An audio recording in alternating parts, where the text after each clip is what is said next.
देखिए, मुख्यमंत्री जी का ये कहना कि चुनाव कभी भी हो सकता है, तो उनको मालूम होना चाहिए कि सिर्फ चुनाव की वजह से आप काम में तेजी लाएंगे। मुख्यमंत्री जी, आपको जनता ने तेजी से काम करने के लिए मुख्यमंत्री बनाया और जनता में नाराजगी थी पिछले चुनाव में, इसलिए जनता दल यूनाइटेड को सुस्त काम के लिए कम सीटें आई थी।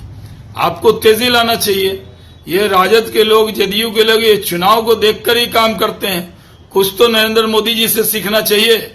चुनाव तो आते जाते रहेंगे, लेकिन दिन रात काम करना, 24/7 काम करना, तेजी से काम करना। जिस प्रोजेक्ट का शिलान्यास प्रधानमंत्री मोदी जी करते हैं, उसका तेजी से काम करके उद्घाटन भी वही करते हैं। यही सीखना चाहिए। आखिर क्या वजह है कि जो केंद्र से आप कुछ ना सीखे, तो कम से कम मोदी जी से कंपटीशन करके काम में कर लीजिए। तेजी से काम कैसे होता है? नरेंद्र मोदी जी अगर 900 करोड़ का संसद बनाते हैं तो देश दुनिया में चर्चा होती है, और यहाँ 1000 करोड़ से ऊपर का जो पुल है वो बिहार में कभी उड़ जाता है हवा में, फिर बह जाता है और ढह जाता है। यही तो बिहार की सरकार का काम है। आखिर क्या वजह है कि वो जो कॉन्ट्रैक्टर है उस पर कोई कार्रवाई नहीं हुई, एक जांच लिपापोती कह दी गई।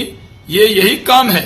तो तेजी से काम कीजिए। चुनाव तो वक्त पे होंगे, और चुनाव जब भी हो आएंगे तो मोदी जी, इसमें कोई शक नहीं है।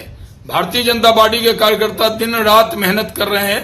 हम जनता के बीच में हैं, हम जनता के मुद्दों के साथ हैं। और जदयू के लोग, राजद के लोग, महागठबंधन के लोग सिर्फ बाहर से लोग बुलाएंगे, उनको लिट्टी चोखा खिलाएंगे, यहाँ बैठक करेंगे। और बैठक तो पुल गिर गया इस पर करनी चाहिए थी, डेवलपमेंट में तेजी लाने पर करनी चाहिए थी।